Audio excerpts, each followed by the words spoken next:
അപ്പോൾ നമ്മുടെ CISF-ലേക്ക് അതായത് സെൻട്രൽ ഇൻഡസ്ട്രിയൽ സെക്യൂരിറ്റി ഫോഴ്സിലേക്ക് പുതിയൊരു അപേക്ഷ വിളിക്കാനായിട്ട് പോകുന്നുണ്ട്. വീഡിയോ നിങ്ങൾ മുഴുവനായി കണ്ട് മനസ്സിലാക്കിയതിന് ശേഷം നിങ്ങളുടെ സുഹൃത്തുക്കൾക്ക് ആർക്കെങ്കിലും പറയാൻ പോകുന്ന യോഗ്യതയുണ്ടെങ്കിൽ അവരിലേക്ക് ഇത് ഷെയർ ചെയ്യുക.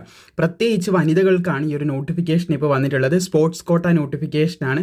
ഒരുപാട് പേര് പറയുന്നതാണ് ബോയ്സിനാണ് ഏറ്റവും കൂടുതൽ ഡിഫൻസ് ഫീൽഡിലേക്ക് നോട്ടിഫിക്കേഷൻ വരുന്നതും വേക്കൻസി വരുന്നതും ഇങ്ങനെയുള്ള കാര്യങ്ങൾ. അതുപോലെ തന്നെ ഫീമെയിൽസിന് ആവശ്യമായിട്ടുള്ള വേക്കൻസികൾ വരുമ്പോൾ എന്തായാലും പറയണമെന്നും പലരും മെൻഷൻ ചെയ്യാറുണ്ടായിരുന്നു. ഇപ്പോൾ ഫീമെയിൽസിന് അപേക്ഷിക്കാൻ പറ്റുന്ന ഒരു അടിപൊളി അവസരം സെൻട്രൽ ഇൻഡസ്ട്രിയൽ സെക്യൂരിറ്റി ഫോഴ്സിലേക്ക് അതായത് CISF-ലേക്ക് വന്നിരിക്കുകയാണ്. അപ്പോൾ നിങ്ങളുടെ സുഹൃത്തുക്കൾ അതുപോലെ തന്നെ നിങ്ങളുടെ കുടുംബത്തിലുള്ള മറ്റാരെങ്കിലും അംഗങ്ങൾ അവർക്ക് ഈ CISF-ലേക്ക് സ്പോർട്സ് കോട്ടയിൽ കയറാൻ ആഗ്രഹമുണ്ടെങ്കിൽ അവരിലേക്ക് ഷെയർ ചെയ്യാൻ മറക്കേണ്ട. സോ നിങ്ങൾക്ക് പറയാൻ പോകുന്ന യോഗ്യതയുള്ള പെൺകുട്ടികളാണ് കാണുന്നതെങ്കിൽ നിങ്ങൾക്ക് പറയാൻ പോകുന്ന യോഗ്യതയുണ്ടെങ്കിൽ വീഡിയോ മുഴുവനായി കണ്ട് മനസ്സിലാക്കി തീർച്ചയായിട്ടും നിങ്ങൾ അപ്ലൈ ചെയ്യാനായിട്ട് ശ്രമിക്കുക. ഇനി നിങ്ങൾക്ക് യോഗ്യത ഇല്ലെങ്കിൽ നിങ്ങളെപ്പോലെ തന്നെ ഇതിനു വേണ്ടി ശ്രമിക്കുന്ന മറ്റ് സഹോദരിമാരുണ്ടാവും, അവരിലേക്ക് ഷെയർ ചെയ്യാനായിട്ട് നിങ്ങൾ മറക്കേണ്ട. എന്തായാലും സെൻട്രൽ ഇൻഡസ്ട്രിയൽ സെക്യൂരിറ്റി ഫോഴ്സിലേക്ക് പുതിയൊരു നോട്ടീസ് ഇപ്പോൾ റിലീസ് ചെയ്തിട്ടുണ്ട്. റിക്രൂട്ട്മെന്റ് ഓഫ് ഇവിടെ നിങ്ങൾക്ക് കാണാൻ സാധിക്കും സ്പോർട്സ് പേഴ്സൺസിനുള്ളതാണ്, അതും പെൺകുട്ടികൾക്കുള്ളതാണ്. ഫോർ ഹോക്കി ഡിസിപ്ലിനിലാണെന്ന് ശ്രദ്ധിച്ചിരിക്കുക. ഹോക്കിയിലുള്ളവർക്കായിരിക്കും അപ്ലൈ ചെയ്യാൻ പറ്റുന്നത്. അതുപോലെ തന്നെ ഹെഡ് കോൺസ്റ്റബിൾ ജനറൽ ഡ്യൂട്ടി പോസ്റ്റിലേക്കാണ് സ്പോർട്സ് കോട്ട വൈസിൽ 2025 CISF പുതിയ നോട്ടിഫിക്കേഷൻ വിളിക്കാൻ പോകുന്നത്. ഇത് അപേക്ഷ തുടങ്ങുന്ന ഡേറ്റ് ഇവിടെ കൊടുത്തിട്ടുണ്ട്. 11/5/2025 അപേക്ഷ തുടങ്ങിക്കഴിഞ്ഞാൽ 30/5/2025 വരെ നിങ്ങൾക്ക് അപേക്ഷിക്കാനായിട്ട് സാധിക്കുന്നതാണെന്ന് ശ്രദ്ധിച്ചിരിക്കുക. ഓൺലൈൻ ആപ്ലിക്കേഷൻ ഇൻവൈറ്റഡ് ഫ്രം നമ്മുടെ എലിജിബിൾ ആയിട്ടുള്ള ഫീമെയിൽ കാൻഡിഡേറ്റ് ഇന്ത്യൻ സിറ്റിസൺസ് ആയിട്ടുള്ള ഫീമെയിൽ കാൻഡിഡേറ്റ്സ് എന്നാണ് വിളിക്കാനായിട്ട് പോകുന്നത്. 30 ഒഴിവുകളായിരിക്കും ആകെ മൊത്തം ഉണ്ടാവുക എന്ന് ശ്രദ്ധിച്ചിരിക്കുക. Head constable general duty post ആണ് എന്നും കൂടി ശ്രദ്ധിച്ചിരിക്കുക. സ്പോർട്സ് കോട്ടയാണ് നമ്മൾ പറഞ്ഞു, ഹോക്കി ഡിസിപ്ലിൻ ഓൺലി ആണ് പറയുന്നത്. 25,500 മുതൽ 81,100 വരെ പ്ലസ് മറ്റ് യൂഷ്വൽ ബാക്കിയുള്ള നോർമൽ അലവൻസും കാര്യങ്ങളൊക്കെ ലഭിക്കുന്ന ഒരു പോസ്റ്റാണ് ഇത്. ഒരുപാട് യൂണിഫോം അലവൻസ് അതുപോലെ ബാക്കിയുള്ള അലവൻസ് ഇതൊക്കെ നിങ്ങൾക്ക് ലഭിക്കുന്നതാണ്. അപ്പോൾ ഏകദേശം 81,100 വരെയൊക്കെ സാലറി ലഭിക്കുന്ന ഒരു പോസ്റ്റാണ് ഇത് എന്ന് ശ്രദ്ധിച്ചിരിക്കുക. അതുപോലെ തന്നെ നിങ്ങൾക്ക് ഇവിടെ കാണാൻ സാധിക്കുന്നതാണ് ഇതിൻ്റെ സെലക്ഷൻ പ്രോസസ്സിൽ വരുന്നത് ട്രയൽ ടെസ്റ്റ് ആണ് ആദ്യം വരുന്നത്. ഹോക്കി ഡിസിപ്ലിൻ ആകുമ്പോൾ ട്രയൽ ടെസ്റ്റ് എന്ന് പറയുമ്പോൾ അതുമായിട്ട് റിലേറ്റ് ചെയ്തിട്ടുള്ള ടെസ്റ്റുകളായിരിക്കും നമുക്കുണ്ടാവുക. പിന്നെ നിങ്ങൾക്ക് കാണാൻ സാധിക്കുന്നത് പ്രൊഫഷൻസി ടെസ്റ്റ് വരുന്നുണ്ട്. അതുപോലെ തന്നെ ഫിസിക്കൽ സ്റ്റാൻഡേർഡ് ടെസ്റ്റ് പറയുന്നുണ്ട്, PST പറയുന്നുണ്ട്. അതായത് ഓട്ടവും കാര്യങ്ങളും നിങ്ങളുടെ ഹൈറ്റ് വെയിറ്റ് അങ്ങനത്തെ കാര്യങ്ങളായിരിക്കും ഇവിടെ ഉണ്ടാകുക. ഫിസിക്കൽ സ്റ്റാൻഡേർഡ് ആണ്, ഫിസിക്കൽ എഫിഷ്യൻസി അല്ല. പിന്നെ ഡോക്യുമെന്റ് വെരിഫിക്കേഷൻ ആണ് വരുന്നത്. ഇതാണ് ഫസ്റ്റ് സ്റ്റേജിൽ നടക്കുന്നത്. ഇനി സെക്കൻഡ് സ്റ്റേജിലേക്ക് പോവുകയാണ് നിങ്ങൾക്ക് കാണാൻ സാധിക്കും മെഡിക്കൽ എക്സാമിനേഷനും കാര്യങ്ങളൊക്കെയാണ് പറയുന്നത്. റിട്ടേൺ എക്സാമിനേഷൻ്റെ കാര്യം ഇതിൽ പറഞ്ഞിട്ടില്ല. എന്തായാലും വേക്കൻസി 30 പറഞ്ഞത്. സാലറി സ്കെയിൽ നമ്മൾ പറഞ്ഞിട്ടുണ്ടായിരുന്നു. അപേക്ഷ തുടങ്ങുന്ന സമയത്ത് നമുക്ക് CISF-ന്റെ വെബ്സൈറ്റിലൂടെ കയറി അപേക്ഷിക്കാനായിട്ട് സാധിക്കുന്നതാണ്. അപേക്ഷ തുടങ്ങുന്ന സമയത്ത് എന്തായാലും നമ്മൾ ലൈഫ് ട്രാക്ക് മലയാളത്തിലൂടെ ഇതിലൂടെ കൃത്യമായിട്ട് വീഡിയോ ചെയ്ത് അപ്ഡേറ്റ് ചെയ്യുന്നതായിരിക്കും. ഇനി എലിജിബിലിറ്റി കണ്ടീഷൻ നോക്കുകയാണെങ്കിൽ സ്പോർട്സ് കോട്ടയാണെന്ന് നമുക്കറിയാം, പക്ഷെ അതിന് പുറമേ നമുക്ക് എഡ്യൂക്കേഷൻ ക്വാളിഫിക്കേഷൻ ആവശ്യമാണ്.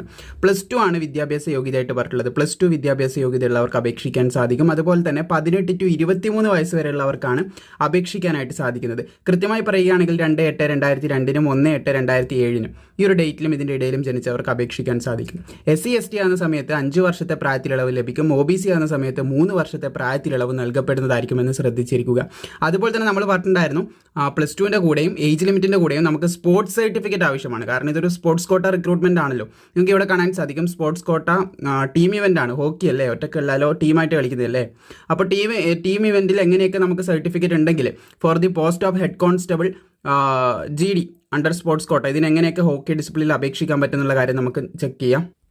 ഇവിടെ കൃത്യമായിട്ട് പറയുന്നുണ്ട് should have represented the country has A member of junior അല്ലെങ്കിൽ സീനിയർ അല്ലെങ്കിൽ ജൂനിയർ ഇന്റർനാഷണൽ ടൂർണമെന്റ് ആണ് പറയുന്നത്. ഇനി അതില്ലെങ്കിലും പ്രശ്നമില്ല. നിങ്ങൾ should have represented in state ടീമിൽ നിങ്ങൾ റെപ്രസെൻറ്റ് ചെയ്തിട്ടുണ്ടെങ്കിൽ നിങ്ങൾക്ക് അപ്ലൈ ചെയ്യാനായിട്ട് പറ്റും. അത് ഇവിടെ കാണാൻ സാധിക്കും. ഇൻ നാഷണൽ ഗെയിംസ് അല്ലെങ്കിൽ ചാമ്പ്യൻഷിപ്പ് ഇൻ സീനിയറിലോ ജൂനിയറിലോ ഉണ്ടെങ്കിൽ നിങ്ങൾക്ക് അപേക്ഷിക്കാം. ഇനി അതും ഇല്ലെങ്കിൽ നിങ്ങൾക്ക് ഇവിടെ കാണാൻ സാധിക്കും മെമ്പർ ഓഫ് മെഡൽ വിൻ ചെയ്തിട്ടുണ്ടെങ്കിൽ അതിൻ്റെ ആയിട്ട് കാണാൻ സാധിക്കുന്നതാണ് ഓൾ ഇന്ത്യ ഇന്റർ യൂണിവേഴ്സിറ്റി ചാമ്പ്യൻഷിപ്പിലേക്കാണ് പറഞ്ഞിട്ടുള്ളത്. ഇനി അതുമില്ലെങ്കിൽ ഗോൾഡ് നിങ്ങൾ നാഷണൽ സ്കൂൾ ഗെയിംസ് അതിലൊക്കെ വിജയിച്ചിട്ടുണ്ടെങ്കിൽ അതും നിങ്ങൾക്ക് അപേക്ഷിക്കാൻ സാധിക്കുന്നതാണെന്ന് പറഞ്ഞിട്ടുണ്ട്.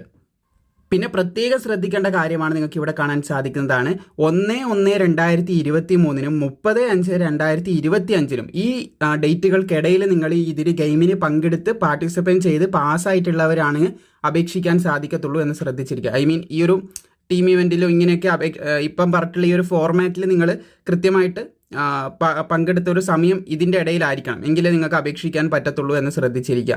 അതുപോലെ തന്നെ ഇത് എവിടെ നിന്നൊക്കെ നമുക്ക് ഇതിൻ്റെ സർട്ടിഫിക്കറ്റും കാര്യങ്ങളൊക്കെ ലഭിച്ചാലാണ് അപ്ലൈ ചെയ്യാൻ പറ്റുക എന്നുള്ള കാര്യമാണ് പറഞ്ഞത്. നമ്മളത് ഓൾറെഡി മുകളിൽ പറഞ്ഞു, എങ്കിലും നിങ്ങൾക്ക് ജസ്റ്റ് നോക്കാവുന്നതാണ്. സോ ഇത്രയധികം കാര്യങ്ങളാണ് പ്രധാനമായിട്ടും പറയാനുള്ളത്. ഇനി ഇതിന് ഹൈറ്റും കാര്യങ്ങളൊക്കെ നോക്കുകയാണെങ്കിൽ നിങ്ങൾക്ക് ഇവിടെയായിട്ട് കാണാൻ സാധിക്കുന്നതാണ് ഉദ്യോഗാർത്ഥികളുടെ ഹൈറ്റ്. വനിതകൾക്ക് 153 പറയുന്നത്. 153 സെൻറ്റിമീറ്റേഴ്സ് ഹൈറ്റ് വേണം എന്നാണ് പറയുന്നത്. ചെസ്റ്റ് ആപ്ലിക്കബിൾ അല്ല, ഫീമെയിൽസ് ആയതുകൊണ്ട് തന്നെ ചെസ്റ്റ് ആപ്ലിക്കബിൾ അല്ല. സോ ഇതായിരിക്കും നിങ്ങൾക്ക് ഫിസിക്കൽ എഫിഷ്യൻസി ടെസ്റ്റിന് നോക്കുന്നത് എന്ന് ഫിസിക്കൽ സ്റ്റാൻഡേർഡ് ടെസ്റ്റ് ആണ്, ഫിസിക്കൽ എഫിഷ്യൻസി അല്ല, PST ആണ്, ഫിസിക്കൽ സ്റ്റാൻഡേർഡ് ടെസ്റ്റ്. അപ്പോൾ ഫിസിക്കൽ സ്റ്റാൻഡേർഡ് ടെസ്റ്റിന് നിങ്ങൾക്ക് ഈ ഒരു ഹൈറ്റ് മാത്രമാണ് നോക്കുന്നത്.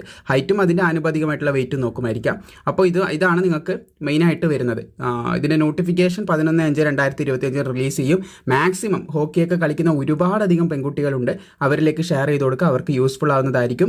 വീഡിയോ ഇഷ്ടപ്പെട്ടാൽ ലൈക്ക് ചെയ്യാൻ മറക്കണ്ട. ഇതുപോലുള്ള അപ്ഡേറ്റുകൾ കൃത്യമായി ലഭിക്കാനായിട്ട് ലൈഫ് ട്രാക്ക് മലയാളം എന്ന് പറയുന്ന നമ്മുടെ ഈ ഒരു കമ്മ്യൂണിറ്റി ഫോളോ ചെയ്യാൻ മറക്കണ്ട. കൂടുതൽ അപ്ഡേറ്റ്സിന് നമ്മുടെ വാട്സാപ്പ് അതുപോലെ ഇൻസ്റ്റാഗ്രാം ഇതൊക്കെ കൃത്യമായിട്ട് നിങ്ങൾക്ക് ഫോളോ ചെയ്യാവുന്നതാണ് യൂട്യൂബിന് പുറമെ.